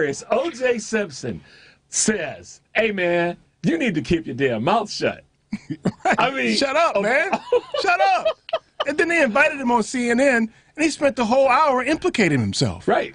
And so that's why I have a difficult time applying any intellect or forethought to what he's doing. I agree with Eric on that 1,000%. I just don't think that it needs to be applied for the audience to get what he's trying to give them. I don't argue the effect. Okay, fair enough. I'm arguing that he's. You're like, you want to say, Lee called him a genius in one regard. I don't think that the genius requires some intellect, I think, to get there. No, if you look, so a pretty girl, you walking down the street, she's not a genius. She's just pretty. But the definition of genius is a lot. That's a slippery slope, isn't it, Dr. Lee? But this pretty girl gets the same effect, and she doesn't have to be smart about it. But true. Think about it. Think about an animal intelligence. Think about a rat trying to get the cheese. I mean, are they a genius, or do they just know the? It's instinct. It's instinct for them. My uncle said, I agree with you. I don't think Trump's got some giant whiteboard in his office where he's planning all this out. I think that in the moment, he says what he needs to say to get to the next moment. He's a predator. But he's done it for so long, and he knows how to. He knows how to manipulate. He doesn't though. Look, he doesn't. He just does. It's instinct. He doesn't know how to do anything. He's an imbecile. Because he's a predator. He preys. He's not a predator. It requires intellect to be a predator. A predator's not. What it requires is the ability to see opportunity. A predator takes advantage of. That's why he's a con man. He has predatory skills. I don't think he saw opportunity. Look, I think he did. The opportunity isn't necessarily on other people. It's survival. Survival in and of itself. If you look at the definition, I think that dude just talks and just talks. Because he is a predator with a purpose, though. I mean, look. I'll tell you a secret. The original title of my book was not on disinformation. It was called Truth Killers. And the publisher didn't want to go with that because they thought it sounded too much like people were going to expect a novel. But I was making the argument in the book that Trump and Putin and folks in certain members of the media are truth killers, because it's not that the truth is dying; it's being poisoned.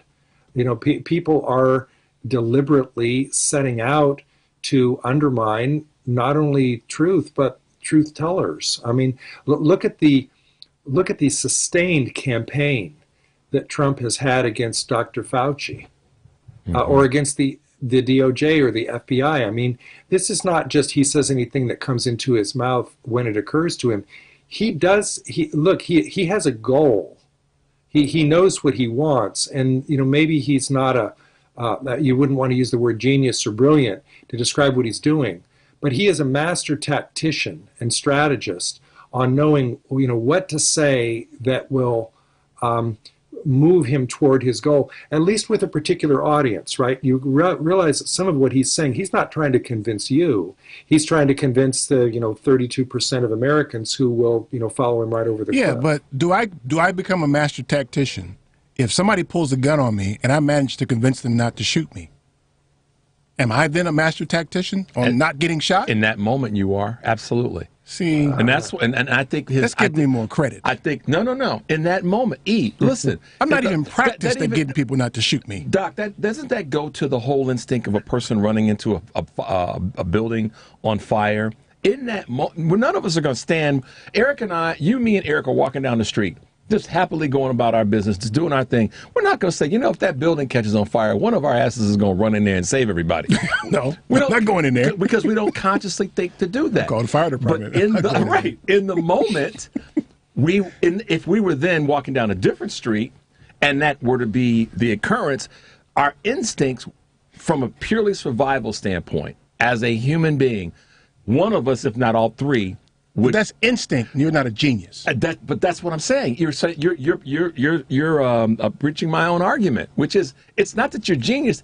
Instinct is based on survival skills, and that's what I'm saying about him. He's nothing smart about him. He's just acting on instinct. And I'll withdraw the adjective. I think what I actually said in the book was genius level. I didn't use the word genius. Oh, okay, that's a good quality. Because he's not because it's not an intellectual or cognitive thing that he's doing. It's I think it's a survival strategy. He's trying not to get shot. It's like this animal that knows how to animal in the wild that knows what it has to do to get food and not get caught. That's right. He's like a dog sniffing a tree. He's just doing it because that's what they do. That they do. Yeah. Listen, we got people holding here. I had one question before as we go into a break, though, Lee. The title of your book strangely resembles the title of Harry Frankfurt's book. Oh, it does. Mm-hmm. Wow. And it's the same size, too. That's very interesting. Yeah. You know what? Harry Frankfurt, really philosopher extraordinaire. There's another book called On Tyranny by Tim Snyder, too. So, it's the darndest thing. I just noticed that. Or you could be a golf nerd and have and Harvey Pennick's The Little Red Book. Yeah. All right, John, we're going to take a break here. We got the lines lit up here, so we're going to get some calls when we come back here. The number is 773-763-9278. Stay tuned for more of the Family Meeting. A brand new dance called the Pee Wee Herman. Just move your hand into the front, and if you can't hear the music, say, huh? What? At the doing this dance, it might hurt your back, but just look at the crowd and say, I meant to do that. It's the Pee Wee Herman new dance sensation. Just go with the flow, cause it's sweeping the nation. So come on, everybody, rock with Joeski as a teacher's new dance called the Pee Wee. It's funky fresh, so don't ridicule. So get on the Hello, this is Jade Phillips, and I'm a management consultant in Chicago. Keep listening to the Family Meeting.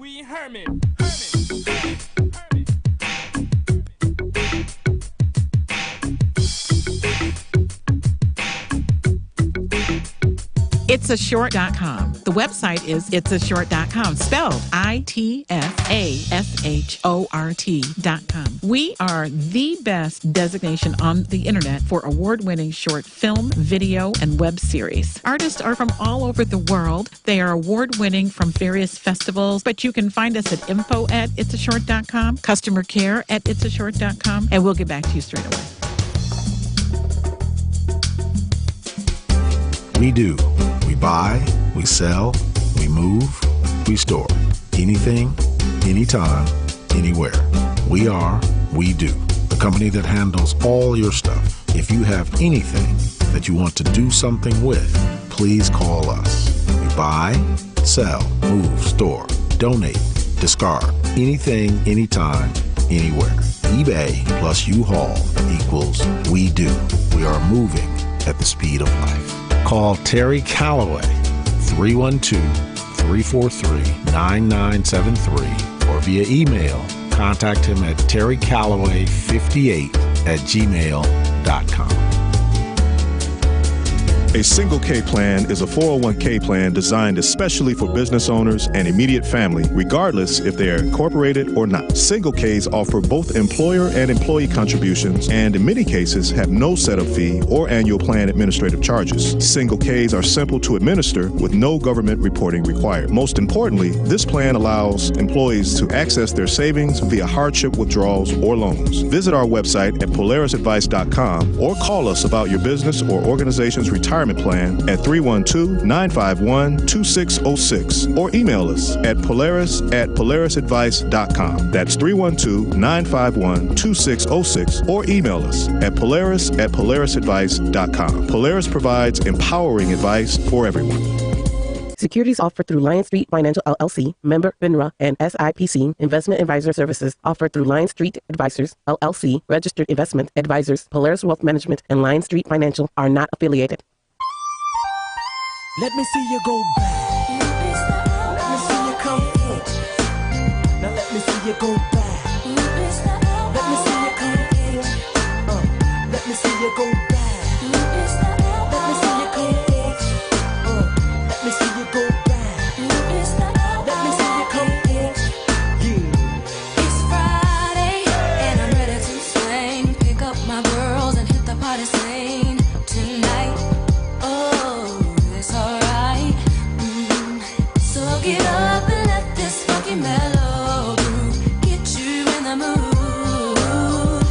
'Cause you know it's alright. So Mr. DJ. Hi, I'm Chris Boulware, founder of itsashort.com. Welcome back to the family meeting.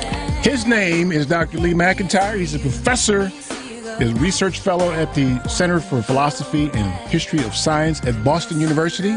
The Terriers. What you know about that, man? That's right. You know nothing about that. And his book is On Disinformation, How to Fight for Truth and Protect Democracy. You guys should go get this book. It's like a, what do you say, Lee, like a couple-hour read, if that much? Oh, not even that much. It's so small you could put it in your back pocket. It's about an hour and a half tops.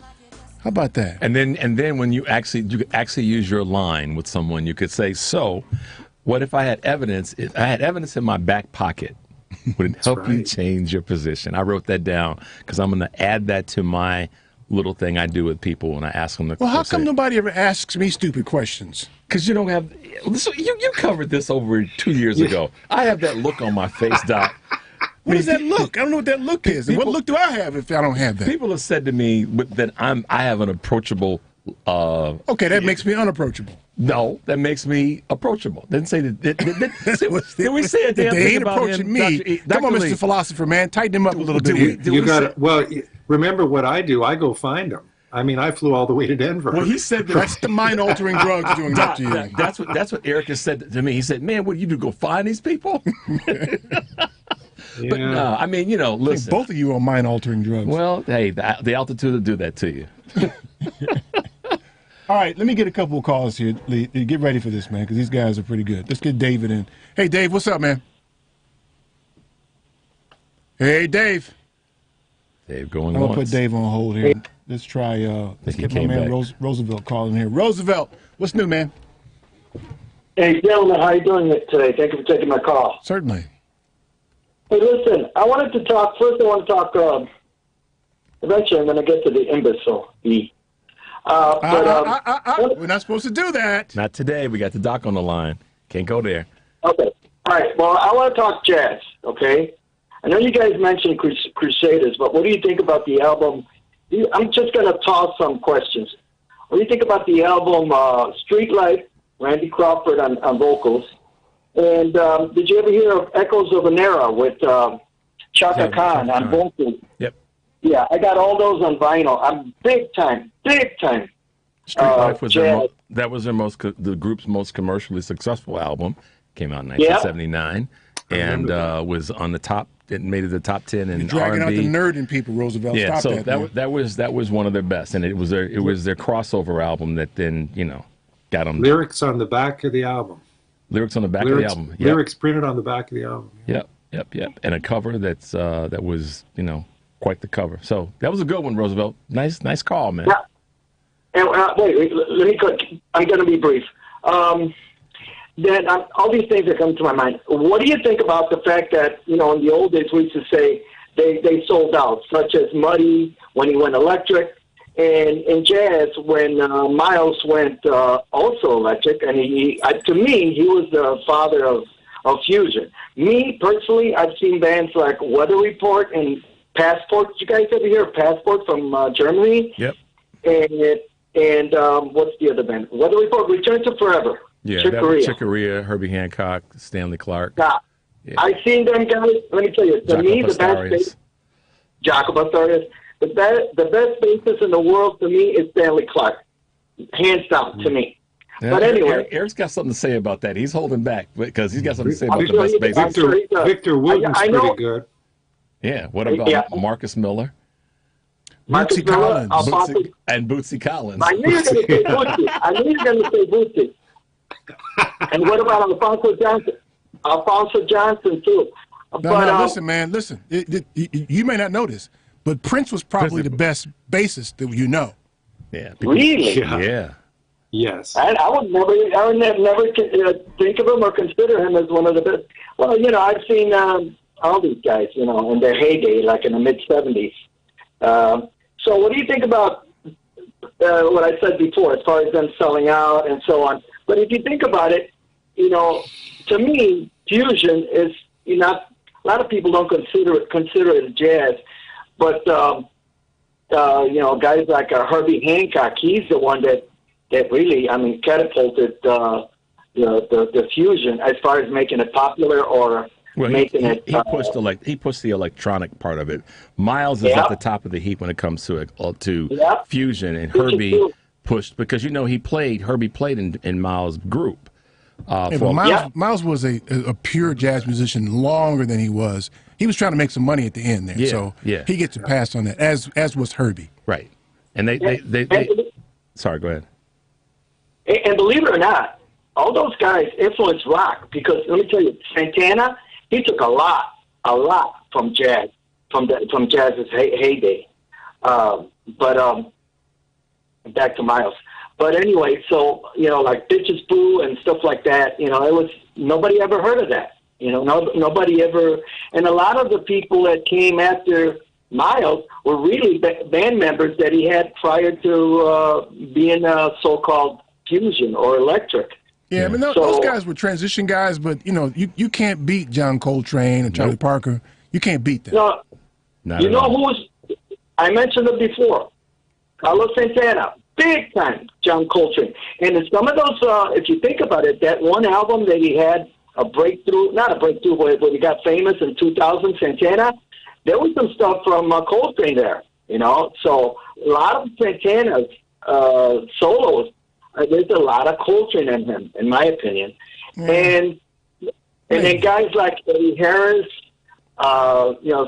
trumpet and saxophone. You have Wayne Shorter. I've seen Wayne by himself with Lewis from Chicago. What's his name? Wayne Shorter lived to be like 100 years old, I think. He just died 2 months ago. Yeah, just recently. Yeah. You should watch. You should watch the Miles, the Netflix thing on Miles. It's good. It'll pull together a lot of things you just said. Yeah. Miles is the real deal, though. Yeah. I tell you one of my favorites that I'm going to go downstairs and start going through my collection after our talk today is, just thinking it goes both ways. It not just influenced rock, but is influenced by rock. One of my favorite sides. One of my favorite albums is George Benson, The Other Side of Abbey Road. Yeah. Yeah, he's amazing. George got a facelift too, I think. Yeah, he has. Some other stuff he just going on. Look like he can't breathe anymore. Roosevelt, thanks, man. I appreciate it, man. Hey, E, one more thing. Yeah. Are you familiar with Weather Report? Vaguely. Man, man, you got to listen to Weather Report.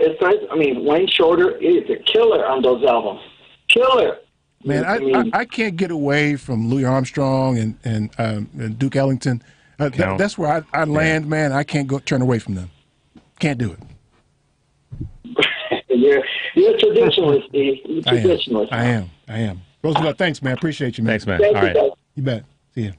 See how we wander off here? That's why it's called the family meeting. Let me get Paul calling from Seattle, although it's not Seattle, but Paul, how's the dishes coming, man?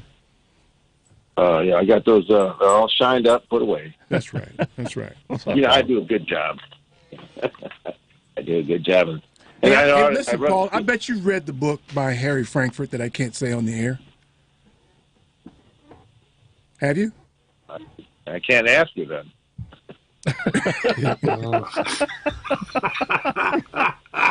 Wow. What you put me in that closet for, man?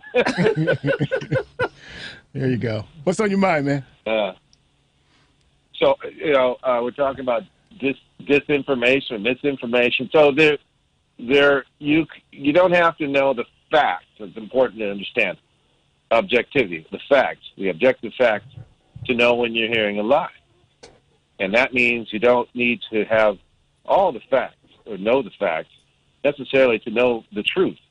Because if you ask certain types of metaphysical questions, these are things that will outline the truth. This which lies outside of those questions is false, and this which lies within these questions of yes may be fact and considered to be true. So how do I apply it? Okay, well, we hear these Trump supporters saying this is selective prosecution, and it's all politically motivated. Okay, so let's ask some kinds of metaphysical questions. Okay, well, I guess all prosecutions really are selective because we only prosecute about 5% of the criminal referrals. 95% of all criminal referrals are plea bargains and never go to trial. So I guess we're really only prosecuting selectively, aren't we? So how do prosecutors select those prosecutions? Well, the first thing is, can they get a conviction? Now, that's not necessarily meant, do they have all the facts? It means, can they get a jury to say, yeah, this person is guilty? And that the facts, the evidence may be differently required depending on who that person is. So already we're off with justice, right? Because it'll take a different amount for this guy. This guy, oh, he's just, okay, Donald Trump, we got to have all this evidence. Oh, it's going to be really, but I tell you what, if you're some poor black guy in the south side of Chicago, it's not going to take it. The prosecutor's going to prosecute because it's easy. Look at him. He's guilty, right? And the jury goes, right. Okay. So then I ask these people to say, Donald Trump can't get fair. Could you be an objective juror on that jury? Because if your answer is no, you would just, obviously you're saying it's a selective prosecution and it's partisanly motivated, then you just go in there and vote, no, he's not guilty. Which tells me that you'd walk into another trial and say, yeah, that guy's guilty. Yeah, he's guilty. I just know he is. So now so you see how we're learning the truth without actually having to know the facts? We're knowing what they're thinking, right? Good point, man. That's a weed smoking answer. Hey, Paul, let's talk. There was a little philosophy in there that I enjoyed. He's a smart guy. Yeah, hey, Paul, let's talk this week, man. Okay. Okay. All right, man. See you. Paul's got something brewing here you guys want to learn about. Okay. So I thought of something when Paul was talking there. I mean, these people that we're talking about who we're now calling imbeciles, they serve on juries too, and they're applying their same intellectual curiosity or lack thereof to pass judgment on a defendant. That's a ripple effect of this anti-intellectualism people stuff going on. Yeah, isn't it, Doc? I mean, there's no substitute for good faith. There's no substitute for consistency. You know, I've heard people say, this morning on some of the Sunday shows, if you had all the people who were trying to excuse Trump, if you changed the name Trump to, Hillary Clinton, then what would you say, or Obama, then what would you say? Would it be a different argument? And this reminds me of something that Paul said. I mean, these are the kind of ways that you need to push on people's defenses, on what they say that they believe the facts to be. Because, I mean, there was a terrible article today in the Washington Post. I can't remember the commentator's name. He's one of the conservative commentators that they like to have in the Washington Post, who basically said, yeah, look, it doesn't really matter whether Trump did it or not, but we shouldn't be prosecuting him because it's, such a terrible thing, and, it should have been a higher standard in order to go after a president. And, I mean, one philosophical technique that I don't even know what it's called is try to make your opponent's argument stronger. So strong, I guess it's called a reductio ad absurdum, right? You make the argument so strong that you reduce it to absurdity. So, you could take an argument like that and say, okay, so what if Trump committed murder? You know, what if he did what he said he was going to do? You know, he could shoot somebody on Fifth Avenue and he wouldn't lose any votes. Would you prosecute him then? I mean, well, what's different about that than this? Isn't there selective prosecution? Are some people prosecuted for murder and some not, depending on the circumstance, depending on what you can prove, depending on what you think you can get the jury to agree to? So, I mean, these are the exact right type of questions to ask, because I think it reveals the hypocrisy of inconsistency, of bias, of lack of good faith. It's just, when people go in, Eric, you brought it up at the beginning, when people go in knowing what they want to prove, you can just select the facts around it. And by the way, that's one of the 5 steps in science denial. Cherry-picking facts, cherry-picking the things that you want to believe. And the second step is belief in conspiracy theories. So, you know, maybe if you think everybody's out to get Trump, you'll, you know, try to cherry pick whatever facts you think show that. You're right there on your way to denial. And, you know, people don't like to admit that they're biased. They don't like to admit that they're deniers. I mean, that's a dirty word to use, just like imbecile is, right? But it's worth thinking about. I mean, it's worth people reflecting on their own biases to ask them, how would I feel if this were somebody else? You know, would I still be upholding the idea that it should be prosecuted? So to that point, earlier this week, I remember watching this on television, and I audibly said, man, that's the whitest thing I've heard all day long. Pence came on, so he was being interviewed by somebody. And he was saying that that Trump was guilty. He was, at least he was implying that in his statement. I heard it. But he said, but you know, you shouldn't prosecute him because it's just too divisive. Mm-hmm. There's too many people who will be unhappy. Mm-hmm. And so that's usually what we heard about when a black person gets killed. You know, just or if they had this one white kid who got who killed somebody and they got him off on affluenza down in Texas. Right. You know, he's too rich and he didn't realize that killing people was wrong, so you should let him go. Never been exposed to the right and wrong of life, so he shouldn't be prosecuted for something he didn't know. It's like, so. And you said, and so are you talking about what your bias was? Because you said that's the whitest thing I've ever heard. Yeah, I mean, because that's not something that I would ever even think. Yeah. That, you know, it's too divisive. He's guilty, but it's too divisive to prosecute him, to indict him. Isn't that what Ford did when he pardoned Nixon? Yeah. Same thing. Same thing. His dumbass got one term, too. Not even that. He's just finished out a term. All right, we got more calls holding, y'all, so I want to make sure I get everybody in today. Last break before we take these calls. The number is 773-763-9278. Stay tuned for more of the Family Meeting.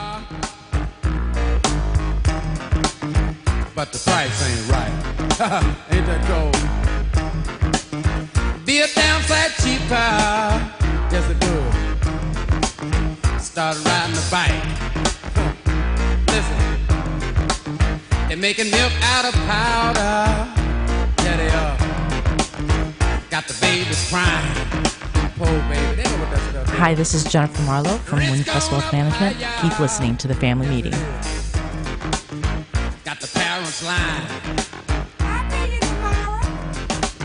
Lord, it's a real motherfucker, yeah. Make you wanna run for cover, yeah. A basic and essential part of any financial plan is savings. Most of whatever cash you have will be there because you put it there, not necessarily because of some fancy investment. Now with Save and Plan, Polaris has introduced a way for you to get empowering financial advice. Save and Plan is simple. Just sign up to save on a systematic monthly basis directly from your account and gain access to a planner and our planning services. Once you sign up to save, Polaris will help you develop a customized financial plan and give you a real person to speak with. Your dedicated planner is just an email or phone call away. Save and Plan offers empowering advice for everyone. Visit us at polarisadvice.com and call us today at 312-951-2606 or email us at polarisadvice.com. That's 312-951-2606 or email us at polarisadvice.com. Save and Plan, empowering advice for everyone. Securities offered through Lion Street Financial LLC, member FINRA and SIPC. Investment advisor services offered through Lion Street Advisors LLC, registered investment advisors. Polaris Wealth Management and Lion Street Financial are not affiliated. The IRS doesn't mess around. If they think you owe them money, they will take it. They can garnish your paycheck and seize your bank accounts too. So if you owe back taxes, call Covington Tax Solutions. They can save you thousands if you qualify. Call Covington Tax Solutions now for a free consultation. Call 872-257-4631. Call 872-257-4631.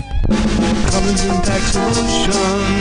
Hey, Family Meeting cousins. As you know, we've created a Patreon Family Meeting subscription and membership page to include you great listeners in our effort and give you a chance to very economically promote your business, organization, or local event. You can contribute as little as $5 per month to get your message out and support the Family Meeting as a viable voice. We know you appreciate our permanent interest dialogue, get up and dance playlist, and our great guests who stop by. So become a cousin and go to our website, tfmradioshow.com, and click the link.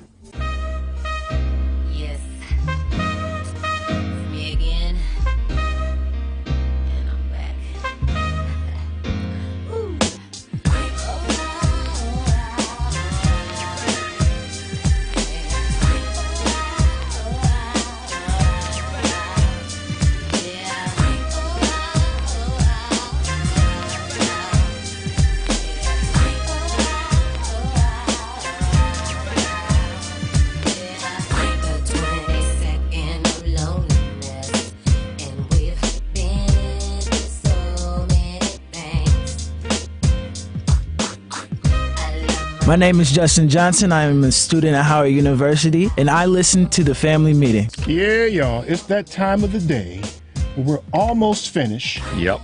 And our guest today, and I'm going to encourage y'all again, because we got to keep our thing up here where we are the Family Meeting, and we offer bumps. We offer bumps, right? Politicians come here, they win. Yes. Authors come here, they sell books. Yep. Although Lee right now is giving away certain books, man. I don't know what that's about, man. I was unable to go on Audible and download 2 of his books and get charged. That was you. Okay. Out of date, man. Maybe I had a free coupon or something I didn't realize, but I don't know.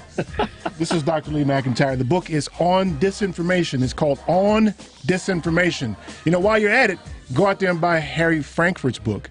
It's On Something Else. Get that one, too. Yeah. You'll like that one. It's on bat guano. Right. Get that one, too. Let's get some calls here. Let's get Diane calling from Chicago. Hey, Diane. Lady D. Hi. Hi. I'm going to make this short and sweet and to the point. My take on things. This is how I've been handling the Trump years. You can't reason with the unreasonable. You can't rationalize with the irrational. Their logic is totally illogical. Their sense is nonsense and makes no sense because they have no common sense. They can't expect the unexpected when it's least expected.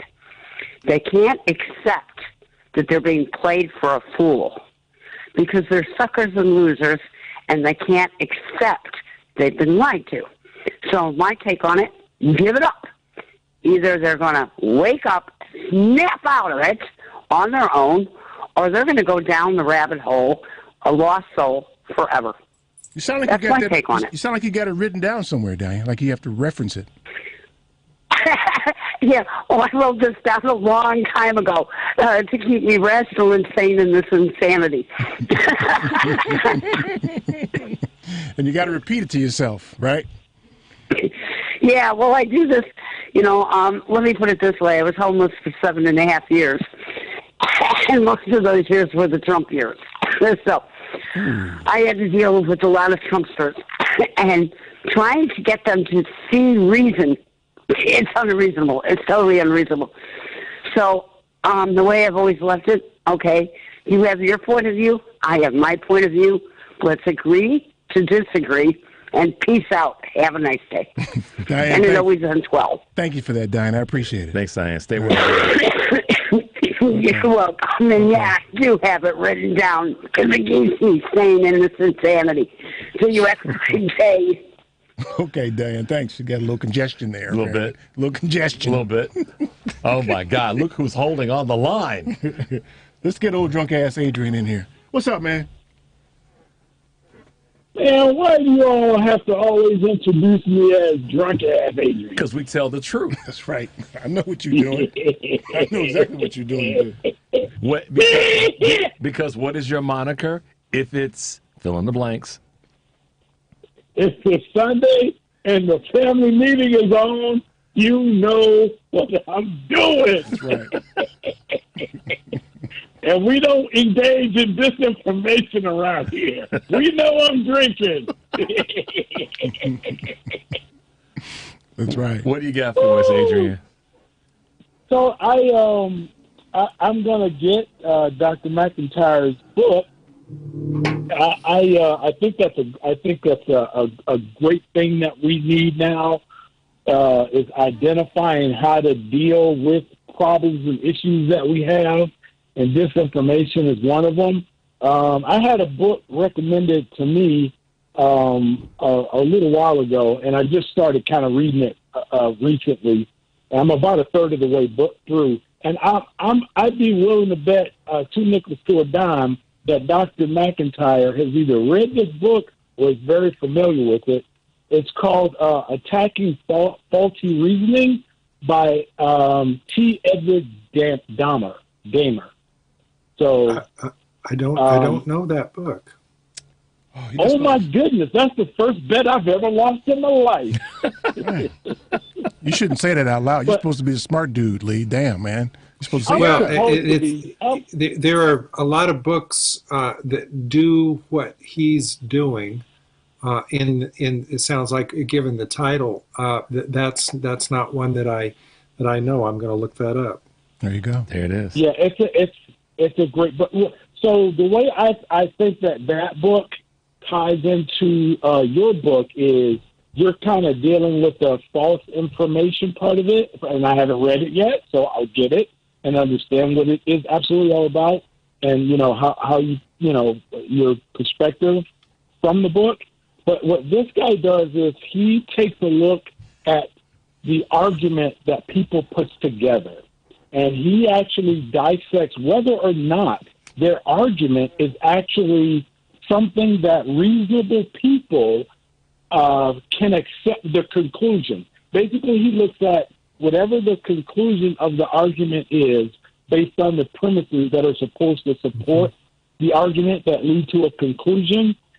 Can a reasonable person be persuaded to believe that their conclusion is correct based on the evidence that they provide to try to lead you to a conclusion? Wow. So sounds like a philosopher to me.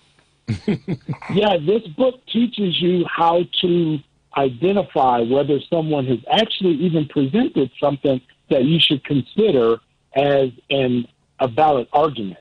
So you can identify it. So go ahead. You bring up such a great point. A lot of times what people are when they are telling you something that they want to convince you, they're not even making an argument.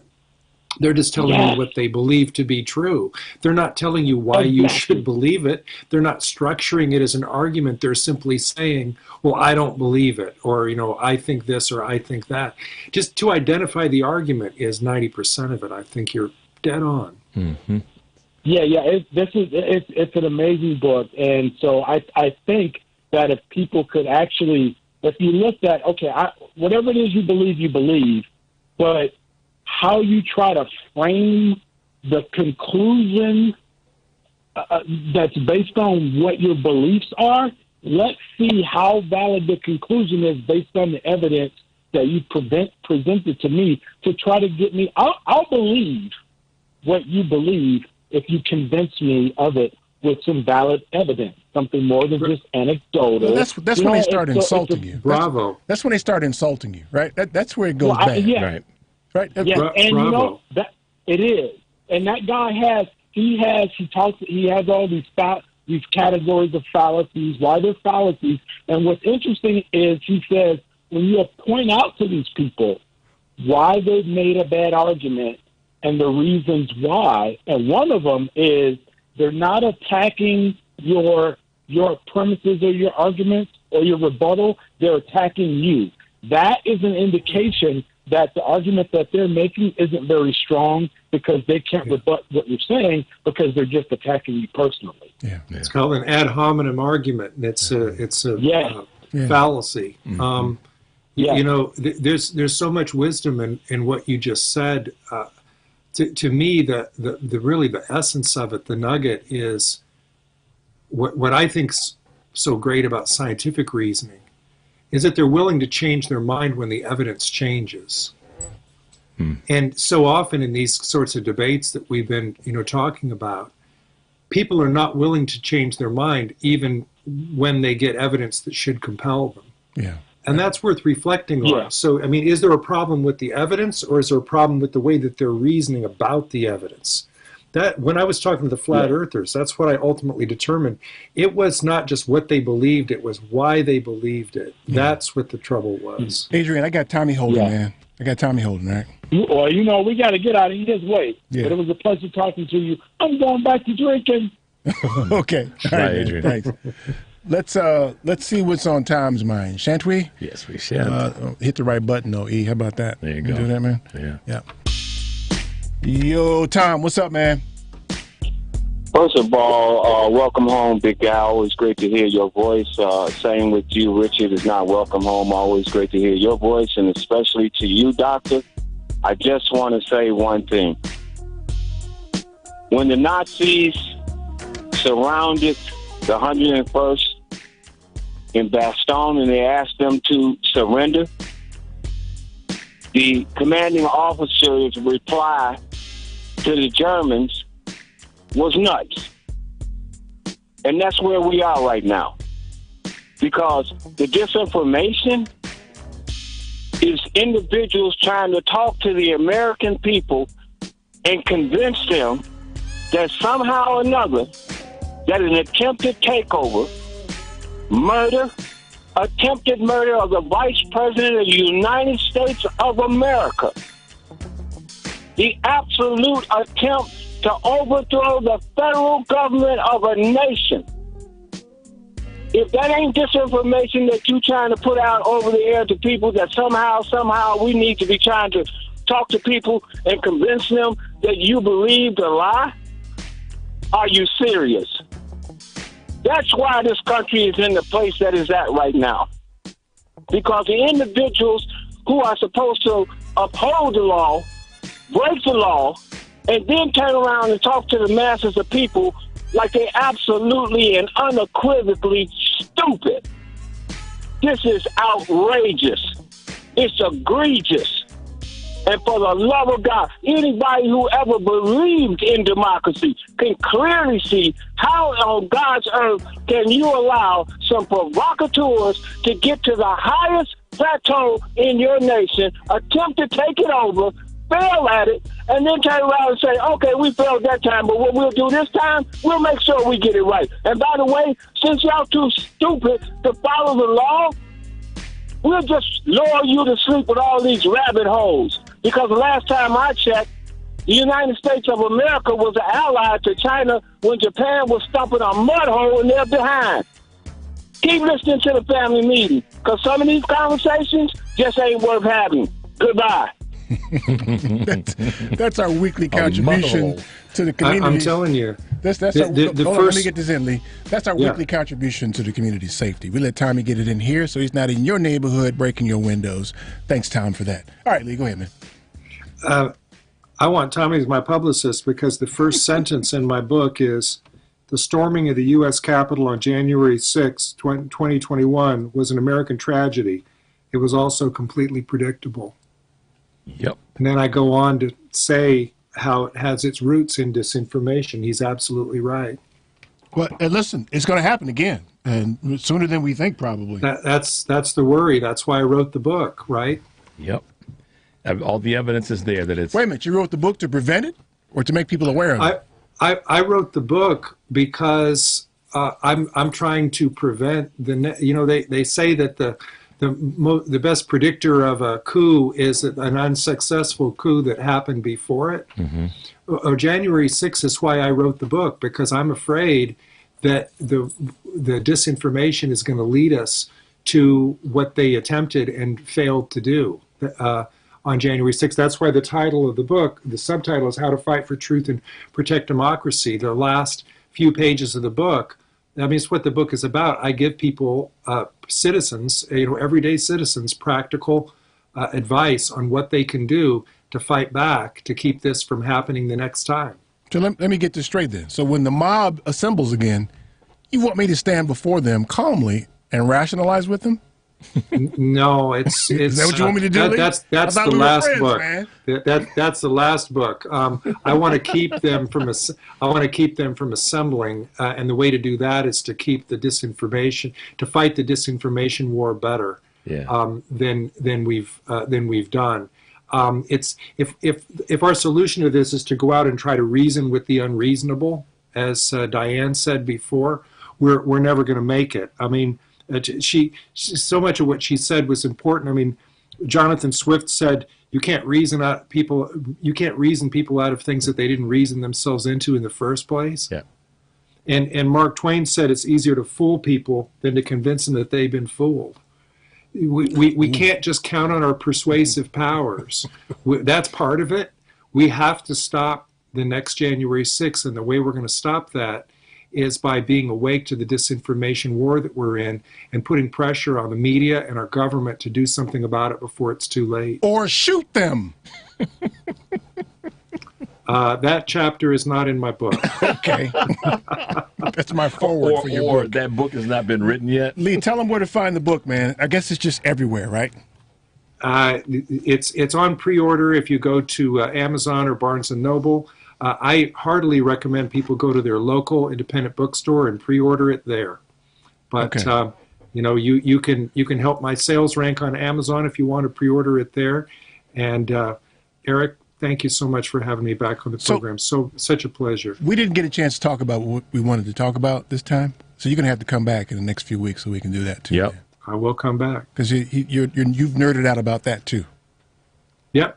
Yeah. And I will come back. That would be anytime. great. That'll be Okay, great. we'll circle back and we'll talk about you coming back, and we'll talk about your podcast. Yes. The Dr. Lee podcast. That's it, man. That's what we're going to talk about. This is Dr. Lee McIntyre. The book is on disinformation. You got to go pre-order it today. It's a short read. Go ahead and get it in, man. Lee, thanks, man. Appreciate it, man. Thanks, Dr. Lee. Thank you both. Good. We'll talk later this week, man, okay? Thank you. Okay. That's all the time we have. I want to thank you for yours for our nerding out session today. Yes, it was. Tune into the family meeting every Sunday at 4. I'm your host, Eric Grant.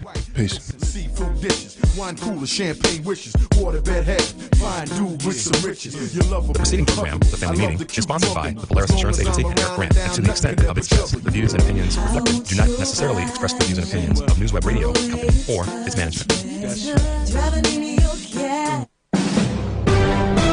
NBC News Radio, I'm Chris Coraggio. An attorney general who served in the Trump administration says painting the